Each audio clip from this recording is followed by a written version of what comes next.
Hey, it's Emily. 31 now. 31 then too. Spilling the one night that still burns when I close my eyes.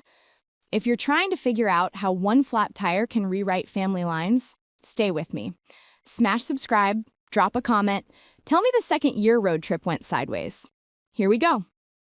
It was late August, air thick enough to chew. I'd agreed to drive Alex, my husband's son from his first marriage, from Denver to Phoenix to see his dad. My husband was deployed overseas, and Alex had missed the last 3 visits. Alex was 23, 8 years younger, all lanky muscle and quiet sarcasm. We'd always gotten along, movie quotes, shared playlists, the easy rhythm of people who aren't quite family but aren't strangers. We left at dawn in my silver Subaru, windows down, classic rock loud. Alex rode shotgun in faded jeans, black tee, baseball cap backward. I wore cutoff shorts, white tank, hair in a messy bun. 8 hours in, somewhere past Flagstaff, the car coughed, shuddered, died on the shoulder of I-40. Steam hissed from under the hood like an angry cat. AAA said radiator hose split.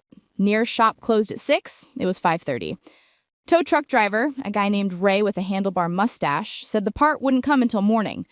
Motel 6 2 miles up, he offered. 1 room left, queen bed. You 2 siblings or what? Alex and I exchanged a look. Step, I said.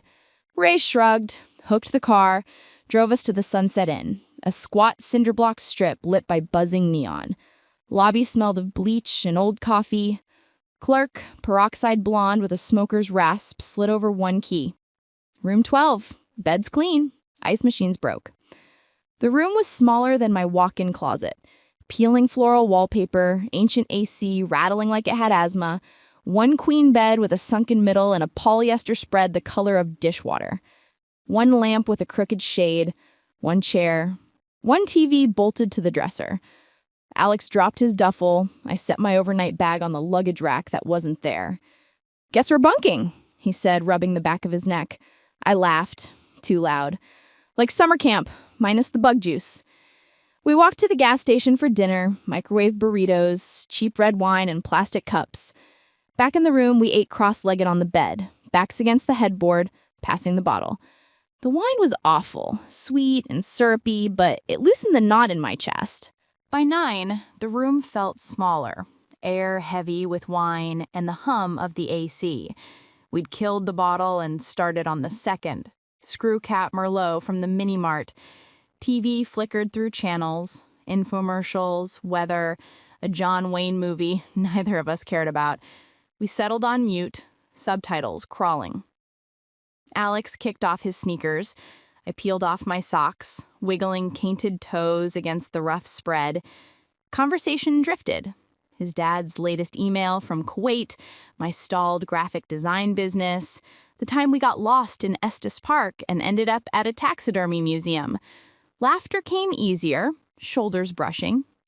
He stretched, shirt riding to show a strip of tanned stomach, the faint line of hair disappearing under his belt.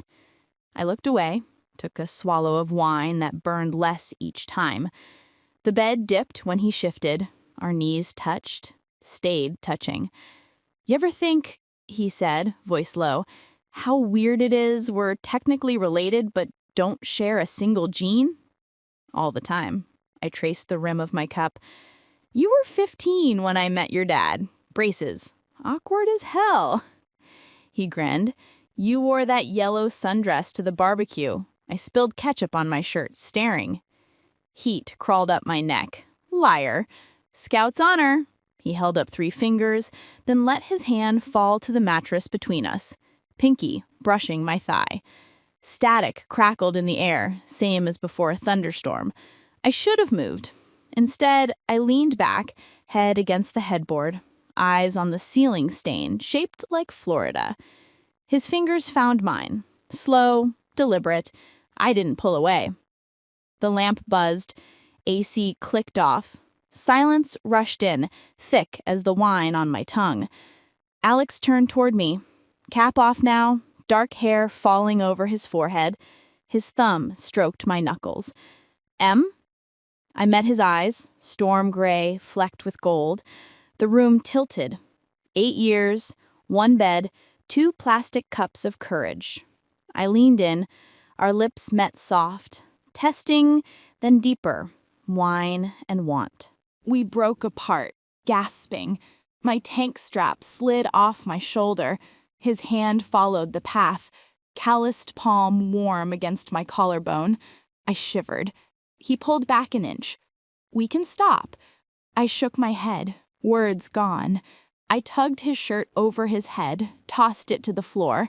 His chest was broader than I remembered from pool days. Lean muscle, light dusting of hair. I traced the line down his sternum. He inhaled sharp. He eased me back against the pillows, mouth on my neck, teeth grazing the spot that made my toes curl. My shorts came off slow, his fingers hooking the waistband, eyes asking permission. I nodded. Denim pooled on the carpet. His jeans followed. Skin on skin, heat everywhere. He kissed down my stomach, tongue dipping into my navel, hands sliding under my bra to cup, thumb, tease. I arched, fingers in his hair. He moved lower, breath hot through cotton panties, then peeled them down. I was slick, aching. His tongue found me. Slow circles, gentle suction, my hips rolling to meet him. I bit my fist to stay quiet, the headboard tapping the wall in rhythm. When I came, it was quiet, intense, thighs trembling around his ears. He crawled back up, kissing me so I tasted myself on his lips. I reached for him, hard, hot, pulsing in my hand. I stroked slow, learning the weight, the vein along the underside. He groaned into my neck. Condom from his wallet. Thank God for Boy Scouts. I rolled it on, fingers shaking. He settled between my thighs, nudging, waiting. I wrapped my legs around his waist, pulled him in. The stretch burned sweet. We both stilled, breathing through it. Then movement, slow thrusts, deeper, my nails digging into his back. The bed creaked, springs singing, sweat slicked our skin. I clenched around him. He buried his face in my hair, muffling the sound when he followed. We lay tangled, hearts hammering. The AC kicked back on, cold air raising goosebumps. He disposed of the condom in the bathroom, came back with a warm washcloth, cleaned me gentle like I might break. I pulled the sheet up to our waists. Neither spoke. Sleep came in fits. I woke once to his arm heavy across my stomach, his breath warm on my shoulder. Dawn leaked gray through the curtains. The repair shop called at 7, car ready by 9. We dressed in silence, avoiding eyes in the cracked mirror. Checkout was awkward. Clerk smirked like she knew. Ray the tow guy winked when he handed over the keys. Alex rode shotgun again, but the space between us hummed. 8 hours to Phoenix, radio low, conversation clipped to gas stops and coffee. His dad met us at the door, camouflage cap, bear hug for Alex, polite cheek kiss for me. Guest room had twin beds pushed together. We unpacked side by side, shoulders brushing, eyes darting away. Dinner was steak on the grill, stories about deployment. Alex laughed too loud. I drank too much iced tea. Night 2, his dad snoring down the hall, Alex tapped on my door. We didn't speak, just hands, mouths, the quiet urgency of secrets. Twin beds stayed separate after that. We flew home separate flights. Texts stayed surface. Memes, weather, his dad's bad jokes. My husband came home tan and thinner, hugged me like nothing had changed. Alex moved to Seattle for a tech job. Holidays are polite, hugs hello, hugs goodbye, eyes that linger half a second too long. Sometimes I catch the scent of cheap Merlot and my stomach flips. Sometimes Alex sends a playlist with one song that makes my thighs clench. We never speak of room 12, the creak of springs, the way he whispered my name like a prayer. It's been 8 years. The secret sits between us like a third passenger. Quiet, warm, alive. If you've ever shared a bed and a silence that says everything, tell me below. Subscribe for more truths that don't fit in polite conversation. Next week, the email I never sent.